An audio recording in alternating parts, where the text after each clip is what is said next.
வாழ்க்கையில் சில நேரங்களில் நாம் எடுக்கும் அவசர முடிவுகள் நம் பிள்ளைகளின் ஒட்டுமொத்த வாழ்க்கையையே கேள்விக்குறியாக்கிவிடும் என்பதற்கு இந்த கதை ஒரு சாட்சி. செங்கல்பட்டுக்கு அருகில் இருந்த அந்த கிராமத்தில் எப்போதுமே பசுமைக்கும் பாசத்திற்கும் பஞ்சம் இருந்ததில்லை. ஆனால் ஈகோ என்ற ஒற்றை வார்த்தையால் பிரிந்திருந்த 2 குடும்பங்கள் அவை. மீனாட்சியின் குடும்பமும் அவளுடைய சொந்த அண்ணன் சுந்தரத்தின் குடும்பமும் தான் அது. 10 வருடங்களுக்கு முன்னால் சொத்து விஷயத்தில் வந்த ஒரு சின்ன மனஸ்தாபம் இன்று அண்ணன் தங்கை இருவரையும் பேசாத அந்நியர்களாக மாற்றி வைத்திருந்தது. ஆனால் இந்த பகை எதையும் அறியாமல் அந்த 2 குடும்பத்து வேர்களோடு பிணைந்திருந்தாள் மீனாட்சியின் மகள் அனுஷா. சிறுவயது முதலே அனுஷாவிற்கு தன் தாய்மாமன் மகன் கார்த்திக் மீது அலாதி பிரியம். கார்த்திக் அமைதியானவன், அதே சமயம் குடும்ப பொறுப்பு மிக்கவன். அனிச்ச மலர் போல மென்மையான அனுஷாவின் மனதிற்குள் கார்த்திக் தான் எல்லாமே. அனுஷாவிற்கு கல்லூரி படிப்பு முடியும் வரை கார்த்திக் மீதான காதல் அவளுக்குள் ஒரு அழகான ரகசியமாகவே இருந்தது. ஊர் திருவிழாவிலோ அல்லது பொது இடங்களிலோ தற்செயலாக பார்க்கும்போது கார்த்திக்கின் கண்கள் அவளை தேடும். இவள் ஓரக்கண்ணால் அவனை பார்த்துவிட்டு வெக்கத்தில் தலை குனிவாள். மாமா, உனக்கு என் மேலே ஆசை இருக்குன்னு உன் கண்ணில் தெரியுது. ஆனால் இந்த குடும்ப பகை நடுவில் நிற்கிதே. மனதிற்குள் தினமும் இப்படி புலம்புவது அனுஷாவின் வாடிக்கை. கார்த்திக்கும் அவளை மனதார காதலித்தான். அவளுடைய சின்ன சின்ன அசைவுகளையும் ரசித்தான். ஆனால் தன் தந்தையின் கௌரவமும் அத்தையின் பிடிவாதமும் அவன் காதலுக்கு பெரும் சுவராக இருப்பதை அவன் உணர்ந்திருந்தான். அதனால் தன் காதலை வெளிப்படுத்தாமல் அவனும் மௌனம் காத்தான். அந்த மௌனத்தில் ஒரு அழகான காதல் ரொமான்ஸ் ஒளிந்திருந்தது. நாட்கள் நகர்ந்தன. அனுஷாவிற்கு 22 வயது முடிந்ததும் அவளுடைய தந்தை ராமநாதன் மகளுக்கு கல்யாணம் செய்ய வரன் தேட ஆரம்பித்தார். குடும்ப பகை காரணமாக அண்ணன் மகனை கண் எடுத்தும் பார்க்க மாட்டேன் என்று மீனாட்சி ஒற்றை காலில் நின்றாள். அப்போதுதான் ஒரு தரகர் மூலம் பக்கத்து ஊரைச் சேர்ந்த விக்னேஷ் என்ற மாப்பிள்ளையின் வரன் வந்தது. வெளிநாட்டில் நல்ல வேலை, ஏகப்பட்ட சம்பளம், ஊருக்குள் நல்ல பெயர் இருப்பதாக தரகர் அடுக்கிக் கொண்டே போனார். என் பொண்ணு வெளிநாட்டில் மகாராணி மாதிரி வாழப்போறா, சொந்தக்காரங்க முன்னாடி தலை நிமிர்ந்து வாழ்ந்து காட்டுவேன் என்று பெருமிதம் கொண்டார் மீனாட்சி. மாப்பிள்ளை விடும் உடனே சம்மதம் சொல்ல திருமண ஏற்பாடுகள் மின்னல் வேகத்தில் நடக்கத் தொடங்கின. நிச்சயதார்த்த தேதி குறிப்பிட்ட அந்த இரவில் அனுஷாவிற்கு தூக்கம் வரவில்லை. தன் வாழ்க்கை கையை விட்டு போவதை அவளால் தாங்கிக் கொள்ள முடியவில்லை. விடிந்தால் எல்லாம் முடிந்துவிடும் என்ற சூழ்நிலையில் துணிச்சலை வரவழைத்து கொண்டு கார்த்திக்கை சந்திக்க முடிவெடுத்தாள். அன்று இரவு கிராமத்து எல்லையில் இருந்த பிள்ளையார் கோவில் மரத்தடிக்கு கார்த்திக்கை வரவழைத்தாள். நில ஒளியில் கண்ணீரோடு நின்றிருந்த அனுஷாவை பார்த்ததும் கார்த்திக்கின் நெஞ்சம் பதறியது. என்ன அனுஷா, இந்த நேரத்தில் எதுக்கு அழுகிற என்று பதற்றமாக கேட்டான் கார்த்திக். அவள் ஓடி வந்து அவன் கைகளை பற்றி கொண்டாள். அவளுடைய கண்ணீர் அவன் கைகளை நனைத்தது. என்னை விட்டுடாதீங்க மாமா, என்னை கல்யாணம் செஞ்சுக்கோங்க. நீங்கள் இல்லாமல் என்னால் வாழ முடியாது. என் காதலை இதுவரை உங்ககிட்ட சொல்லலை, ஆனால் இப்போ சொல்கிறேன், செத்தாலும் உங்கள் மடியில் தான் சாவேன் என்று கதறி அழுதாள். கார்த்திக் உறைந்து போனான். அவளுடைய கைகளின் சூடும் அவளது நெஞ்சார பேசிய காதலும் அவனை நிலைக்குலைய வைத்தது. அவளை அப்படியே அணைத்து ஆறுதல் சொல்ல வேண்டும் என்று அவனது காதல் மனம் துடித்தது. அவளை தன் நெஞ்சோடு சேர்த்து அணைத்து கொண்டான். அது காதலும் வேதனையும் கலந்த ஒரு தவிப்பான தருணம். அனுஷா, எனக்கும் உன்னை பிடிக்கும்டி என்று அவன் வாய் திறக்கும் முன்னே அங்கே ஒரு குரல் கேட்டது. அங்கே நின்றிருந்தது வேறு யாரும் அல்ல, அனுஷாவின் தாய் மீனாட்சி. தன் மகள் கார்த்திக்கை சந்திக்க வந்ததை அறிந்து பின் தொடர்ந்திருந்தாள். ஆனால் அவள் கார்த்திக்கிடம் சண்டை போடவில்லை. மாறாக கார்த்திக்கின் காலில் விழாத குறையாக கெஞ்சத் தொடங்கினாள். கார்த்தி, என் அண்ணன் மகனே, எங்க கூட அனுப்பிடுடா. இந்த ஊர் உலகத்துக்கு முன்னாடி என் குடும்ப மானம் போயிடக்கூடாது. உங்கள் அப்பாவுக்கும் என் புருஷனுக்கும் தெரிஞ்சா ரத்த கலரி ஆகிடும். பெரியவங்க வார்த்தைக்கு மதிப்பு கொடுப்பா, குடும்பம் பிரியக்கூடாது என்று கைகளை கூப்பி அழுதாள். கார்த்திக் திகைத்து நின்றான். ஒரு புறம் தன் உயிர் போன்ற காதலி, மறுபுறம் தன் அத்தையின் குடும்ப மானம் மற்றும் பெரியவர்களின் கௌரவம். கார்த்திக் தன் காதலை மனதிற்குள்ளேயே குளிதோண்டி புதைக்க முடிவு செய்தான். இதயத்தை கல்லாக்கி கொண்டு அனுஷாவின் கைகளை தளர்த்தினான். அனுஷா, அத்தை சொல்றதும் சரி. பெரியவங்க சம்மதம் இல்லாம கல்யாணம் நிலைக்காது. நீ உன் அம்மா கூட போ. உனக்கு வர்ற மாப்பிள்ளை உன்னை நல்லா வச்சுப்பார் என்று பொய் சொல்லி தன் கண்ணீரை மறைத்து கொண்டு அவளை அனுப்பி வைத்தான். அனுஷா ஏமாற்றத்தோடும் உடைந்த இதயத்தோடும் தாயுடன் சென்றாள். அனுஷாவிற்கும் விக்னேஷிற்கும் கோலாகலமாக திருமணம் நடந்து முடிந்தது. ஆனால் அந்த மகிழ்ச்சி சில மாதங்கள் கூட நீடிக்கவில்லை. திருமணமான சில நாட்களிலேயே விக்னேஷின் உண்மையான முகம் தெரிய வந்தது. அவன் வெளிநாட்டில் ஒழுங்கான வேலையில் இல்லை. குடிப்பழக்கம் மற்றும் சூதாட்டத்திற்கு அடிமையானவன். ஏமாற்றி பொய் சொல்லி திருமணம் செய்திருக்கிறான். இதை கேட்டு அதிர்ச்சியடைந்த அனுஷாவின் பெற்றோர் மாப்பிள்ளையிடம் சண்டை போட்டனர். இதனால் கோபமடைந்த விக்னேஷ் மற்றும் அவனது பெற்றோர் அனுஷாவை வண்டவாளமாக பேசி சித்திரவதை செய்ய தொடங்கினர். ஒரு நாள் யாருக்கும் தெரியாமல் விக்னேஷ் தன் பெற்றோர் வீட்டில் அனுஷாவை தனியே தவிக்க விட்டுவிட்டு மீண்டும் வெளிநாட்டிற்கு பறந்துவிட்டான். அதன் பின் மாமனார் மாமியாரின் கொடுமை எல்லை மீறியது. வேலைக்காரி போல அவளை நடத்தினார்கள். உன் காலடி பட்ட நேரம்தான் என் மகன் இப்படி ஓடிட்டான் என்று பழி சுமத்தினார்கள். கட்டிய கணவன் துணையும் இன்றி புகுந்த வீட்டில் நரக வேதனையை அனுபவித்து வந்த அனுஷாவிற்கு இடிமேல் இடி வக்கீல் நோட்டீஸ் ஒன்று வந்தது. ஆம், விக்னேஷ் அவளுக்கு விவாகரத்து கேட்டு நோட்டீஸ் அனுப்பியிருந்தான். வாழ்க்கை சில நேரங்களில் நாம் யாரை அலட்சியப்படுத்தினோமோ அவர்களிடமேயே கையேந்தி நிற்கும் நிலையை உருவாக்கிவிடும். அனுஷாவின் வாழ்க்கையில் விதி அப்படி ஒரு விளையாட்டைத்தான் ஆடத் தொடங்கியிருந்தது.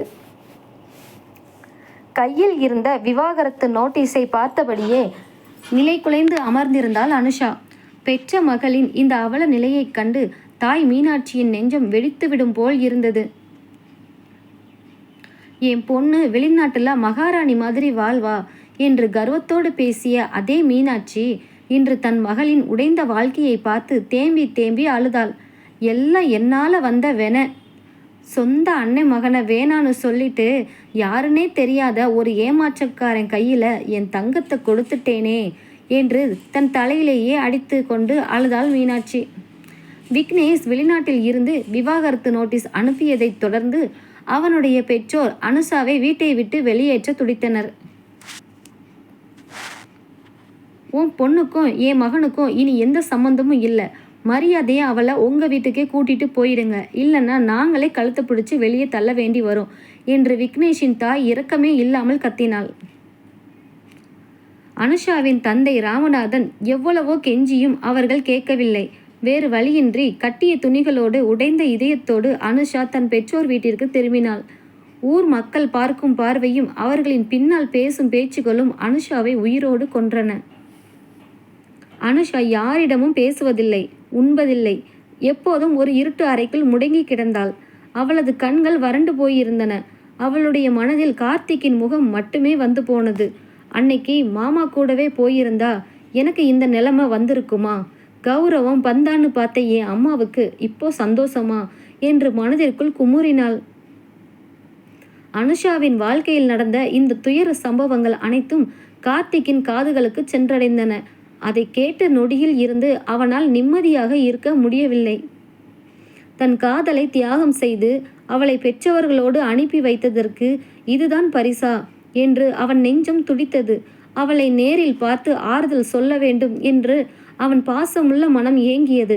ஆனால் இன்னும் 2 குடும்பங்களுக்கும் இடையே இருக்கும் அந்த பகைச்சுவர் அவனை தடுத்தது.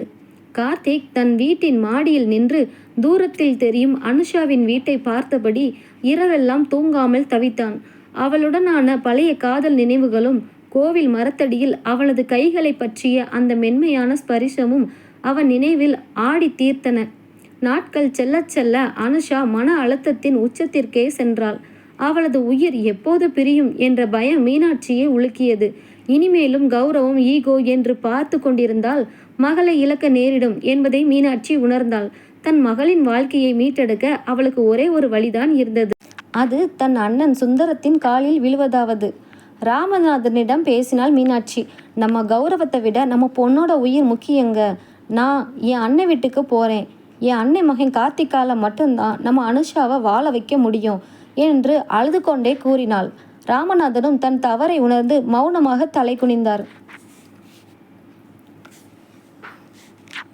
அடுத்த நாள் காலை 10 வருடங்களாக எட்டி பார்க்காத தன் அண்ணனின் வீட்டு வாசலில் வந்து நின்றாள் மீனாட்சி. திண்ணையில் அமர்ந்திருந்த அவளுடைய அண்ணன் சுந்தரம் தன் தங்கையை கண்டதும் அதிர்ச்சி அடைந்தார். பழைய கோபங்கள் அவர் மனதில் எட்டி பார்த்தாலும் தங்கையின் முகத்தில் இருந்த சோகமும் கண்ணீரும் அவரை உருக வைத்தன. அண்ணனை கண்டதும் ஓடிச் சென்று அவரது கால்களில் விழுந்து கதறினாள் மீனாட்சி. அண்ணா, என்ன மன்னிச்சிடுடா. சொத்து சண்டையில் உன்னை ஏசி பேசுனதுக்கு எனக்கு பெரிய தண்டனை கிடைச்சிருச்சு. என் பொண்ணோட வாழ்க்கை பாலாயிடுச்சுண்ணா. அவளை காப்பாற்ற ஒன்னால மட்டும்தான் முடியும். உன் மகன் கார்த்திக் மடியில் என் பொண்ணை பிச்சையா போடு அண்ணா என்று கைகளை கூப்பி அலறினாள். அங்கே கார்த்திக்கும் வந்து நின்றான். தன் அத்தையின் நிலைமையை பார்த்து அவன் கண்ணிலும் கண்ணீர் வழிந்தது. மீனாட்சி கார்த்திக்கின் கைகளை பற்றி கொண்டாள். கார்த்தி, அன்னைக்கு என் கௌரவத்துக்காக என் பொண்ணை உன்கிட்ட இருந்து பிரித்து கூட்டிட்டு போனேன். இப்போ அவ சவமா கிடக்குறாடா. அவளை நீ தாண்டா வாழ வைக்கணும். என் பொண்ணை கல்யாணம் பண்ணிக்கோடா என்று கெஞ்சினாள். சுந்தரம் தன் மகனை பார்த்தார். கார்த்திக் என்ன சொல்ல போகிறான்? ஊர் உலகம் விவாகரத்தான பெண் என்று பேசும் இந்த சூழ்நிலையில் கார்த்திக் அனுஷாவை தன் மனைவியாக ஏற்றுக்கொள்வானா என்று அவனது முகத்தையே பார்த்தார். தவறு செய்தவர்கள் மன்னிப்பு கேட்கும்போது பழிவாங்கும் எண்ணம் இல்லாமல் அவர்களை அரவணைப்பதுதான் உண்மையான பாசம். தன் தங்கை மீனாட்சி காலில் விழுந்து அழுததும் சுந்தரத்தின் அண்ணன் மனம் உருகி போனது. ஆனாலும் சுந்தரத்தின் மனதில் ஒரு தயக்கம் இருந்தது. ஊர் உலகம் என்ன பேசும்? கல்யாணமாகி கணவனால் கைவிடப்பட்டு விவாகரத்து நோட்டீஸ் கையில் இருக்கும் ஒரு பெண்ணை தன் வாலிப மகனுக்கு எப்படி கட்டி வைப்பது என்ற சமூக பயம் அவரை தடுத்தது. சுந்தரம் தன் மகனை ஏறிட்டு பார்த்தார். கார்த்தி, அத்தை என்ன கேட்குறாங்கன்னு உனக்கு புரியுதாப்பா? நீ என்ன நினைக்கிற என்று நான் தழுதழுக்க கார்த்திக் தன் அத்தையை மெதுவாக தூக்கி விட்டான். அவன் கண்களிலும் கண்ணீர் துளிகள் முட்டி நின்றன. அத்தை, அன்னைக்கு நீங்கள் கேட்டீங்கன்னு தான் என் காதலை மறைச்சி அனுஷாவை உங்கள் கூட அனுப்பி வச்சேன். அவன் நல்லா இருப்பான்னு தான் நினச்சேன். ஆனால் அவள் இப்படி கண்ணீரோடு நிற்கிறத என்னால் தாங்கிக்க முடியலை என்றான். பிறகு தன் தந்தையின் முகம் பார்த்து கம்பீரமாக பேசினான். அப்பா, அனுஷா வேற யாரும் இல்லை, ஏன் அத்தை பொண்ணு. அவள் சிறு வயசுல இருந்து என்னை மட்டும்தான் காதலிச்சா. அவள் கழுத்தில் வேற ஒருத்தன் தாலி கட்டி இருக்கலாம். ஆனால் அவள் மனசில் எப்போவும் நான் மட்டும்தான் இருந்தேன். இப்போ அவள் கஷ்டப்படும் போது நான் கையை விட்டுட்டா நான் அவளை காதலிச்சதுக்கே அத்தை இல்லாமல் போயிடும்பா. இந்த ஊர் உலகம் என்ன வேணா பேசட்டும், எனக்கு என் அனுஷா வேணும். அவளை நான் கல்யாணம் பண்ணிக்கிறேன். கார்த்திக்கின் வார்த்தைகளை கேட்ட மீனாட்சிக்கு தன் மகளுக்கு மறுவாழ்வு கிடைத்து விட்டது என்ற நிம்மதியில் அழுகை முட்டியது. சுந்தரமும் தன் மகனின் பரந்த மனதை மெச்சி, சரிப்பா, உன் இஷ்டப்படியே ஆகட்டும், நம்ம குடும்ப பகை இதோட முடியட்டும் என்று தமக்கையை அணைத்து கொண்டார். வழக்கு, விவாகரத்து என்று சட்ட ரீதியான விஷயங்கள் ஒருபுறம் நடந்து கொண்டிருக்க, அனுஷாவிற்கு உடனடியாக ஒரு நிம்மதியான வாழ்க்கை தேவை என்பதை இரண்டு குடும்பத்தாரும் உணர்ந்தனர். அதனால் பெரிய ஆடம்பரம் இல்லாமல் ஒரு எளிமையான முறையில் இருவருக்கும் கோவிலில் வைத்து திருமணம் செய்ய முடிவெடுத்தனர். திருமணத்தன்று பட்டு புடவை உடுத்தி கையில் மாலையோடு நின்றிருந்தாள் அனுஷா. அவளது முகம் பழையபடி மலரவில்லை. அவளுக்குள் ஒரு குற்ற உணர்ச்சி வாட்டியது. கார்த்திக் மணமேடைக்கு வந்தான். அவளது முகத்தில் இருக்கும் தயக்கத்தை அவன் உணர்ந்தான். அவளுக்கு பக்கத்தில் அமர்ந்து யாரும் அறியாத வண்ணம் அவளது கைகளை பற்றி கொண்டான். அந்த தொடுதல் அன்னைக்கு கோவில் மரத்தடியில் அவளுக்கு கொடுத்த அதே பாதுகாப்பான உணர்வை தந்தது. கெட்டி மேளம் முழங்க கார்த்திக் அனுஷாவின் கழுத்தில் தாலியை கட்டினான். அனுஷாவின் கண்களில் இருந்து ஆனந்த கண்ணீரும் கடந்த கால வேதனை கண்ணீரும் சேர்ந்து வழிந்தோடியது. திருமணம் முடிந்த அன்றைய இரவு பால் சொம்புடன் அறைக்குள் நுழைந்தாள் அனுஷா. கார்த்திக் கட்டிலில் அமர்ந்திருந்தான். இவள் உள்ளே வந்ததும் எழுந்து வந்து கதவை சாத்தினான். அனுஷா தலை குனிந்து நின்றாள். அவளது உடல் நடுங்கியது. கார்த்திக் மெதுவாக அவள் அருகில் வந்து அவளது தோள்களை பற்றினான். அவள் சட்டென்று விலகி அவன் காலில் விழுந்து அழத் தொடங்கினாள். என்னை மன்னிச்சிடுங்க மாமா, நான் இன்னொருத்தங்கூட வாழ்ந்தவ. என் வாழ்க்கை பாலா போன அப்புறம் உங்கள் வாழ்க்கையை நான் கெடுத்துட்டேனோன்னு என் மனசு ஆழமாக குத்துது மாமா. இந்த உடம்போட உங்களை நெருங்க எனக்கு தகுதி இல்லை என்று விம்மி விம்மி அழுதாள். கார்த்திக்கின் இதயம் கனத்தது. அவளை மென்மையாக தூக்கி தன் நெஞ்சோடு அணைத்து கொண்டான். அவளது கண்ணீரை தன் விரல்களால் துடைத்தான். அவளது நெற்றியில் ஒரு ஆழமான அன்பான முத்தத்தை பதித்தான். அது வெறும் காமத்திற்கான முத்தம் அல்ல, அவளது காயப்பட்ட மனதிற்கான மருந்து. அனுஷா, இனிமேல் அந்த ஏமாற்றுக்காரனை பற்றியோ கடந்த காலத்தை பற்றியோ ஒரு வார்த்தை கூட நீ பேசக்கூடாது. உன் உடம்போ மனசோ எனக்கு அந்நியப்படலை. நீ எப்பவும் என் அத்தை பொண்ணு, என் உயிர். உன் மனசில் இருக்கிற பயமும் வலியும் போகிற வரைக்கும் நான் உன்னை தொடமாட்டேன். உனக்கு ஒரு நல்ல தோழனா, உன்னை பார்த்துக்கிற தாயா நான் இருப்பேன். நீ பழையபடி சிரிக்கணும், அது மட்டும்தான் எனக்கு வேணும் என்று அவளது காதோரம் மென்மையாக கூறினான்.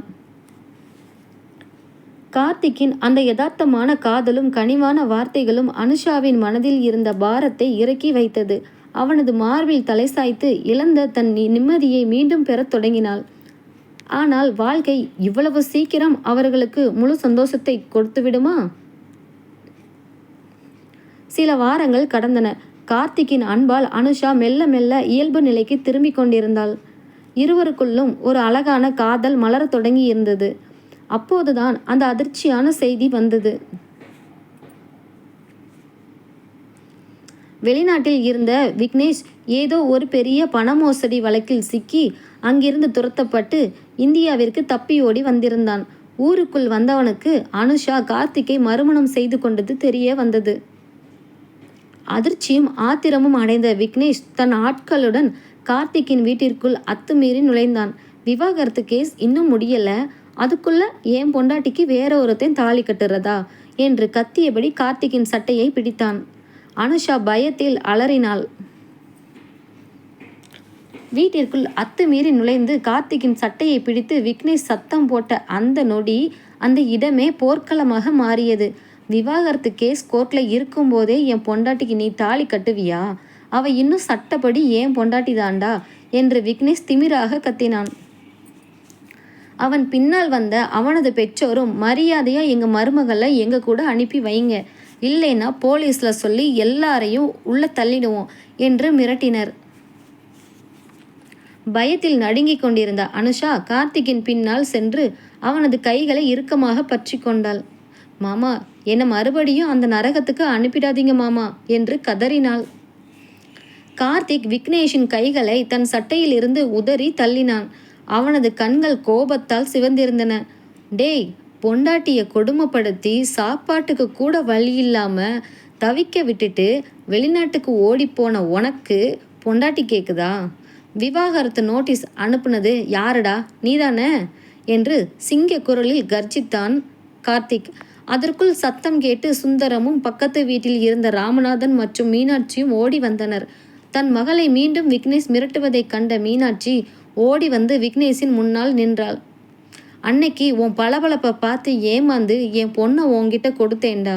அவ வாழ்க்கையை நரகமாக்கினது பத்தாதுன்னு இப்போ மறுபடியும் வந்திருக்கியா? என் உயிர் இருக்கிற வரைக்கும் என் பொண்ணை உங்கூட அனுப்ப மாட்டேன் என்று ஆவேசமாக கத்தினாள் மீனாட்சி. விக்னேஷ் சட்டத்தை பற்றி பேசி மிரட்ட முயன்ற போது கார்த்திக் சிரித்தான். நீ சட்டத்தை பற்றி பேசுறியா விக்னேஷ்? துபாயில் நீ பண்ணின பண மோசடி கேஸில் உன்னை தேடி போலீஸ் அலைஞ்சிக்கிட்டே இருக்காங்க. நீ அங்கே இருந்து தப்பிச்சு இங்கே வந்திருக்கிற விஷயம் எனக்கு தெரியும், போலீஸுக்கும் தெரியும் என்று கூறிவிட்டு தன் மொபைலை எடுத்தான் கார்த்திக். ஆல்ரெடி போலீஸுக்கு இன்ஃபார்ம் பண்ணியாச்சு, இன்னும் 5 நிமிஷத்தில் அவங்க இங்கே வந்துடுவாங்க என்றான் கார்த்திக் கம்பீரமாக.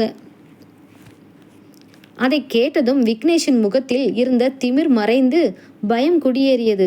மாட்டிக்கொண்டால் ஆயுள் முழுக்க சிறைதான் என்பதை உணர்ந்த விக்னேஷ் மற்றும் அவனது பெற்றோர் அதற்கு மேல் அங்கே நிற்க துணியாமல் வந்த வேகத்திலேயே கார்த்திக்கின் வீட்டை விட்டு ஓட்டம் பிடித்தனர். அதன்பின் சில நாட்களிலேயே விக்னேஷை போலீசாரால் கைது செய்யப்பட்டான். சட்டப்படி அனுஷாவிற்கு விவாகரத்தும் கிடைத்தது. சோதனைகள் அனைத்தும் சுக்குநூறாக உடைந்து சிதறிய அந்த பொழுதில் அனுஷா அப்படியே கார்த்திக்கின் மார்பில் சாய்ந்து தேம்பி தேம்பி அழுதாள். ஆனால் இந்த முறை அவளது கண்ணீரில் பயம் இல்லை, ஒரு பெரும் நிம்மதி இருந்தது. கார்த்திக் அவளது தலையை கோதி, இனி உன்னை தொட எந்த கொம்பனாலும் முடியாது அனுஷா. இந்த மாமே உனக்காக வாழ மட்டும் இல்லை, உன்னை காக்க உயிரையும் கொடுப்பான் என்று நெகிழ்ச்சியோடு கூறினான். மீனாட்சி தன் அண்ணன் சுந்தரத்தின் கைகளை பிடித்து கொண்டாள். அண்ணா, அன்னைக்கு உன் பேச்சை கேட்டு கார்த்திகே என் மருமகனாக்கி இருந்தா என் பொண்ணு இத்தனை கண்ணீரை பார்த்திருக்காது. ஆனால் இன்னைக்கு என் அண்ணன் மகனால தான் என் பொண்ணு உயிர் பிழைச்சிருக்கா என்று தன் குற்ற உணர்ச்சியிலிருந்து முழுமையாக விடுபட்டு பேசினாள். சில மாதங்கள் உருண்டோடின. கடந்த கால வடுக்கள் அனைத்தும் கார்த்திக்கின் அளவற்ற அன்பால் மெல்ல மெல்ல மறைந்து போயின. அன்று பௌர்ணமி இரவு நிலவொளி வீட்டின் மொட்டை மாடியை அழகாக்கி கொண்டிருந்தது. அனுஷா காப்பி கப்புகளுடன் மாடிக்கு வந்தாள். கார்த்திக் நிலவை பார்த்தபடி நின்றிருந்தான். இவள் பின்னால் வந்து அவனது இடுப்பை இறுக்கமாக கட்டி கொண்டாள். அவனது முதுகில் தன் முகத்தை புதைத்து கொண்டாள். கார்த்திக் புன்னகையோடு திரும்பி அவளது முகத்தை தன் கைகளில் ஏந்தினான். நிலவொளியில் அவளது முகம் ஒரு தேவதையைப் போல பிரகாசித்தது. என்னடி, இன்னைக்கு ரொம்ப பாசம் பொங்குது என்று கார்த்திக் காதலோடு கேட்க, என் மாமே எனக்கு கொடுத்த மறுவாழ்வு இது. அன்னைக்கு கோயில் மரத்தடியில் உங்கள் கையை பிடிச்சி அழுதப்போ இந்த உலகத்திலேயே அனாதையாக நின்னேன். ஆனால் இன்னைக்கு உங்கள் நெஞ்சில் தலை சாய்க்கும் போது இந்த உலகத்தோட மகாராணியை உணர்றேன் மாமா என்று கூறி அவனது நெஞ்சில் சாய்ந்தாள் அனுஷா. அவளது நெற்றியில் முத்தமிட்டு அவளை தன் கைகளுக்குள் அரவணைத்து கொண்டான் கார்த்திக். ஈகோ என்ற இருள் விலகி பாசம் என்ற விளக்கேறிய அந்த குடும்பத்தில் அனுஷா மற்றும் கார்த்திக்கின் உண்மையான காதல் ஜெயித்திருந்தது. கண்ணீரால் தொடங்கிய அனுஷாவின் வாழ்க்கை காதலாலும் பாசத்தாலும் ஒரு அழகான காவியமாக மாறி நின்றது. பிள்ளைகளின் வாழ்க்கை ஒன்று சேர்ந்ததில் இரண்டு குடும்பங்களுக்கும் தற்காலிக நிம்மதி கிடைத்திருந்தாலும் மனிதர்களின் மனதிற்குள் பல வருடங்களாக ஊறிய ஈகோ அவ்வளவு சீக்கிரம் மறைந்து விடுவதில்லை. அணைந்து கிடக்கும் சாம்பலுக்குள் ஒரு சின்ன நெருப்பு பொறி விழுந்தால் கூட அது மீண்டும் கொழுந்துவிட்டு எரிய தொடங்கிவிடும். அனுஷா கார்த்திக்கின் வீட்டிற்கு மருமகளாக வந்த பிறகு அந்த வீடே மகாலட்சுமி வந்தது போல களை கட்டியது. மாமனார் சுந்தரத்தையும் கணவன் கார்த்திகையும் கண்ணும் கருத்துமாக பார்த்து கொண்டாள். இதற்கிடையில் பக்கத்து வீட்டில் இருக்கும் தன் தாய் மீனாட்சியை பார்க்கவும் அனுஷா அடிக்கடி சென்று வந்தாள். சுந்தரமும் மீனாட்சியும் இப்போது பேச தொடங்கி இருந்தாலும் அவர்களுக்குள் பழைய சொத்து சண்டையின் வடுக்கள் முழுமையாக மறையவில்லை. அந்த கிராமத்து மாரியம்மன் கோவில் திருவிழா 10 வருடங்களுக்கு பிறகு ஊரை மெச்சும்படி பிரம்மாண்டமாக தொடங்கியது. ஊர் பெரியவர் என்ற முறையில் சுந்தரத்திற்குத்தான் முதல் மரியாதை, முதல் தாம்பூலம் கொடுப்பதாக ஊர் பஞ்சாயத்தில் முடிவு செய்யப்பட்டது. திருவிழா அன்று காலை ராமநாதனும் மீனாட்சியும் பட்டு வேட்டி பட்டு புடவையோடு கோயிலுக்கு வந்தனர். திருவிழா மேடையில் சுந்தரத்திற்கு முதல் மரியாதை செய்யப்படுவதைக் கண்ட ராமநாதனின் மனதில் ஒரு சின்ன பொறாமை எட்டி பார்த்தது. அப்போது அங்கே வந்த ஊர்க்காரர் ஒருவர் வம்பை விலை கொடுத்து வாங்குவது போல ராமநாதனிடம் பேசினார். என்ன ராமநாதா, ஓ மச்சான் பெரிய இவராட்ட மேடையில் உட்கார்ந்துருக்காரு. அன்னைக்கு சொத்து பிரிச்சப்போ உனக்கு கிடைக்க வேண்டிய நல்ல நன்சை நிலத்தை அவர் தானே ஏமாற்றி எழுதிக்கிட்டாரு.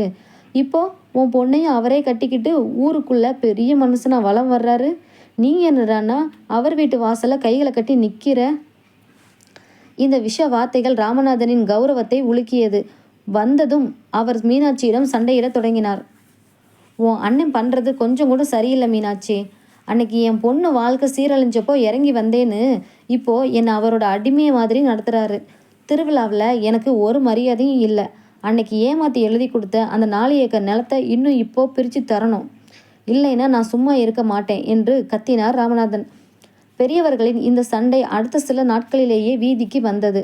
ராமநாதன் நேரடியாக சுந்தரத்தின் வீட்டிற்கே வந்து, மச்சான், அன்னைக்கு நீங்கள் ஏமாத்தின நிலத்தை எனக்கு இப்போ பிரித்து தர்றீங்களா இல்லையா என்று சத்தம் கொட்டு கேட்டான். சுந்தரத்திற்கு கோபம் தலைக்கேறியது.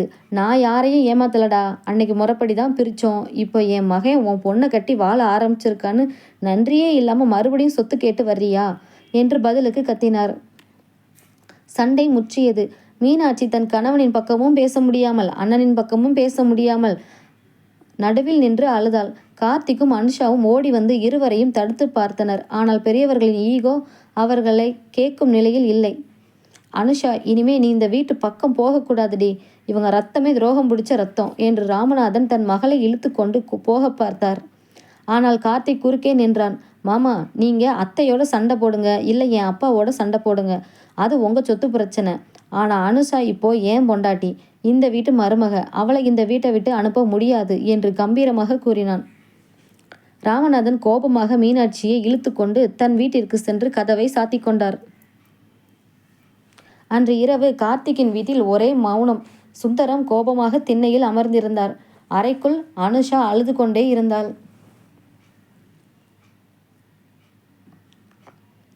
பெற்ற தாயும் தந்தையும் ஒருபுறம், கட்டிய கணவனும் மாமனாரும் மறுபுறம். யாருக்காக யார் வாதாடுவது?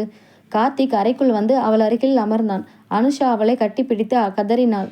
மாமா, மறுபடியும் நம்ம குடும்பம் பிரியுது மாமா. எங்க அப்பா சொத்துக்காக இப்படி பேசுறவர் இல்லை. யாரோ அவரை ஏத்தி விட்டு இருக்காங்க. எனக்காக நீங்க எங்க அப்பாவை மன்னிச்சிடுங்க மாமா என்று கெஞ்சினாள். கார்த்திக் அவளை தேற்றினான். அனுஷா, பெரியவங்களோட இந்த ஈகோ சண்டையில் நாம பிரிஞ்சிடக்கூடாது. அன்னைக்கு உங்கள் அம்மா என் காலில் விழுந்தப்போ நான் என் காதலை தியாகம் பண்ணினேன். ஆனால் இன்னைக்கு நம்ம பாசத்துக்காக இந்த 2 குடும்பத்தையும் ஒன்று சேர்க்க போகிறேன். அதுக்கு நீ எனக்கு துணையாக இருக்கணும் என்றான். அடுத்த நாள் காலை கார்த்திக் ஒரு பெரிய முடிவுடன் தன் தந்தை சுந்தரத்தின் முன்னால் வந்து நின்றான். தன் கையில் சில பத்திரங்களை வைத்திருந்தான். அப்பா, இந்த சொத்து தானே உங்களுக்கும் அத்தை குடும்பத்துக்கும் நடுவில் இருக்கிற பகை. இதோ இந்த நிலப்பத்திரத்தை நான் என்று கார்த்திக் ஏதோ கூற சுந்தரம் அதிர்ச்சியில் எழுந்து நின்றார். சொத்து என்ற ஒற்றை வார்த்தை காலம் காலமாக பழகிய பாசத்தையும் இரத்த பந்தங்களையும் எப்படி பிரிக்கிறது என்பதை நினைத்து கார்த்திக்கின் மனம் வேதனைப்பட்டது. தன் தந்தை சுந்தரத்தின் முன்னால் பத்திரங்களுடன் நின்ற கார்த்திக் தீர்க்கமான ஒரு முடிவை எடுத்திருந்தான். அப்பா, அன்னைக்கு சொத்து பிரிச்சப்போ மாமாவுக்கு கிடைக்க வேண்டிய நல்ல நன்சை நிலத்தை நீங்கள் ஏமாற்றி எடுத்துக்கிட்டு மாமா நினைக்கிறாரு. உங்கள் மேலே அவருக்கு இருக்கிற அந்த தப்பான எண்ணம் மாறணும். அதனால் இப்போ மாமா கேட்குற அந்த 4 ஏக்கர் நிலத்தோட பத்திரங்கள் இதோ, இதை நான் மாமா பேருக்கு எழுதி கொடுக்க போகிறேன் என்றான் கார்த்திக். என்னடா சொல்கிற கார்த்தி? கஷ்டப்பட்டு நான் சம்பாதிச்ச நிலத்தை நன்றியே இல்லாமல் வந்து சண்டை போடுறவனுக்கு தூக்கி கொடுக்க சொல்கிறியா? அவன் என் தங்க புருஷனாக இருக்கலாம், ஆனால் என் கௌரவத்தை வீதியில் வச்சு பேசிட்டான்டா என்று ஆத்திரப்பட்டார் சுந்தரம். கார்த்திக் தன் தந்தையின் கைகளை பற்றி கொண்டான். அப்பா, அந்த 4 ஏக்கர் நிலம் நமக்கு முக்கியமா, இல்லை நம்ம குடும்ப சந்தோஷம் முக்கியமா? அன்னைக்கு அத்தை தான் கௌரவத்தை விட்டுட்டு என் காலில் வந்து அனுஷாவை என்கிட்ட ஒப்படைச்சாங்க. இன்னைக்கு மாமா ஏதோ 4 பேர் ஏற்றி விட்ட பேச்சில் கோபப்பட்டு பேசுகிறாரு. நாம் இந்த நிலத்தை கொடுத்துட்டா மாமாவோட கோபமும் அடங்கிடும், உங்கள் மேலே இருக்கிற பழியும் துடைக்கப்படும். எல்லாரும் ஒன்றா வாழலாம்ப்பா என்று கண்கலங்க கூறினான். மகன் காட்டிய அந்த பரந்த மனசும் குடும்பம் ஒன்றா இருக்கணும்ன்ற அவனோட தவிப்பும் சுந்தரத்தின் கோபத்தை கரைத்தது. சரிடா, உன் இஷ்டப்படியே செய், ஆனால் இதுக்கப்புறமும் அவங்க நம்மளை புரிஞ்சுக்கலன்னா நான் சும்மா இருக்க மாட்டேன் என்று சம்மதித்தார். அடுத்த சில நிமிடங்களில் கார்த்திக்கும் அனுஷாவும் ராமநாதனின் வீட்டு வாசலில் போய் நின்றனர். வீட்டில் ராமநாதனும் மீனாட்சியும் கவலையோடு அமர்ந்திருந்தனர். அனுஷாவை கண்டதும் மீனாட்சி ஓடி வந்து அவளை கட்டி கொண்டாள். ஆனால் ராமநாதன் முகத்தை திருப்பிக் கொண்டார். கார்த்திக் நேராக ராமநாதனின் அருகில் சென்று தன் கைகளில் இருந்த நிலப்பத்திரங்களை அவரது கைகளில் திணித்தான். மாமா, நீங்கள் ஆசைப்பட்ட அந்த 4 ஏக்கர் நிலத்தோட பத்திரம் இதோ. என் அப்பாவோட சம்மதத்தோட இதை உங்களுக்கே எழுதி கொடுத்துட்டேன். இனிமேல் என் அப்பா உங்களை ஏமாத்தினாருன்னு ஊருக்குள்ளே யாரும் பேச முடியாது. உங்கள் கௌரவம் உங்களுக்கு கிடைச்சிருச்சு. இப்போ சந்தோஷமா மாமா என்று அமைதியாக கேட்டான் கார்த்திக். ராமநாதன் பத்திரத்தை பார்த்தார். சட்டென்று அவருக்குள் இருந்த கௌரவமும் ஈகவும் சுக்குநூறாக உடைந்தது. கார்த்திக் இவ்வளவு சுலபமாக நிலத்தை தூக்கி கொடுப்பான் என்று அவர் எதிர்பார்க்கவில்லை. அப்போதுதான் அனுஷா தன் தந்தையின் முன்னால் வந்து நின்றாள். அப்பா, அன்னைக்கு விக்னேஷோட பளபளப்பை பார்த்து ஏமாந்து என்ன அவங்கிட்ட கொடுத்தீங்க. என் வாழ்க்கை பாழா போச்சு. ஆனால் இந்த மாமன் தான் என்னை மறுபடியும் வாழ வச்சாரு. இப்போது ஊருக்குள்ளே இருக்கிற யாரோ 4 பேர் பேசின பேச்சை கேட்டுட்டு அம்மாவோட சொந்த அண்ணன் குடும்பத்தோட சண்டைக்கு போயிருக்கீங்களே, நியாயமாப்பா? உங்கள் நில ஆசைக்காக என் புருஷனோட தலையை ஊருக்குள்ளே குனிய வச்சிட்டீங்களேப்பா என்று அழுது கொண்டே கேட்டாள். ராமநாதனுக்கு புரிய தொடங்கியது. ஊர்க்காரன் தன்னை ஏற்றி விட்டது தன் குடும்பத்தை பிரிப்பதற்காகத்தான் என்பதை அவர் உணர்ந்தார். தன் மருமகனின் பெருந்தன்மையையும் தன் மகளின் கண்ணீரையும் பார்த்த ராமநாதன் குற்ற உணர்ச்சியில் தவித்தார். அவர் பத்திரத்தை கீழே வைத்துவிட்டு கார்த்திகின் கைகளை பிடித்து கொண்டார். கார்த்தி, என்னை மன்னிச்சிடுடா மருமகனே. யாரோ சொன்ன பேச்சை கேட்டுட்டு உங்கள் அப்பா கிட்ட சண்டைக்கு போயிட்டேன். இந்த நிலம் வேண்டாண்டா. என் பொண்ணை நீ மகாராணி மாதிரி வச்சிருக்க. அதை விட எனக்கு வேற என்ன சொத்து வேணும் என்று கதறி அழுதார். ராமநாதன் தன் தவறை உணர்ந்ததும் மீனாட்சியை தூண்டிக்கொண்டு நேராக சுந்தரத்தின் வீட்டிற்கு சென்றார். 10 வருட பகை இன்று கார்த்திகின் தியாகத்தால் முற்றிலும் மறைந்திருந்தது. ராமநாதன் சுந்தரத்தின் கைகளை பிடித்து, மச்சான், தெரியாம பேசிட்டேன், என்னை மன்னிச்சிடுங்க என்றார். சுந்தரமும் அவரை அணைத்து கொண்டார். மீனாட்சியின் கண்களில் ஆனந்த கண்ணீர் வழிந்தது. அன்று இரவு 2 குடும்பமும் ஒன்றாக அமர்ந்து உணவருந்தினர். எல்லாம் சுபமாக முடிந்த பின் கார்த்திக்கும் அனுஷாவின் தங்களின் அறைக்கு வந்தனர். ஜன்னல் வழியே குளிர்ந்த காற்று வீசி கொண்டிருக்க நிலாவின் வெளிச்சம் அறையை நனைத்தது. அனுஷா கட்டிலில் அமர்ந்திருந்த கார்த்திக்கின் மார்பில் வந்து சாய்ந்து கொண்டாள். அவனது சட்டை காலரை பிடித்து விளையாடியபடி காதலோடு பேசினாள். மாமா, நீங்கள் நிஜமாவே ஒரு தெய்வம் மாமா. உங்கள் பெருந்தன்மையால் தான் இன்னைக்கு எங்கள் அப்பா தலை நிமிர்ந்து நிற்கிறாங்க. எங்கள் குடும்பத்தை அழியாமல் காப்பாற்றிட்டீங்க என்றால் உருகிய குரலில். கார்த்திக் அவளது கன்னத்தை கிள்ளி தன் முகத்தோடு நெருக்கமாக இழுத்தான். அவளது இதழ்களில் லேசான புன்னகை அரும்பியது. நான் ஒன்றும் தெய்வம் இல்லடி, உன் மாமன். என் பொண்டாட்டி முகத்தில் எப்பவும் இந்த சிரிப்பு இருக்கணும். அதுக்காக இந்த 4 ஏக்கர் நிலம் என்ன, என் உயிரையே கொடுப்பேன் என்று காதலோடு கூறி அவளது நெற்றியில் தன் இதழ்களை பதித்தான் கார்த்திக். அனுஷா வெக்கத்தோடு அவனது அணைப்பிற்குள் உருகினாள். 2 குடும்பங்களின் பகையையும் வென்ற அவர்களின் காதல் இப்போது இன்னும் ஆழமாக மலர்ந்திருந்தது. கதை பிடிச்சிருந்தா லைக் பண்ணுங்கள், ஷேர் பண்ணுங்கள், கமெண்ட் பண்ணுங்கள், சப்ஸ்கிரைப் பண்ணுங்கள் ஃப்ரெண்ட்ஸ். தேங்க்யூ.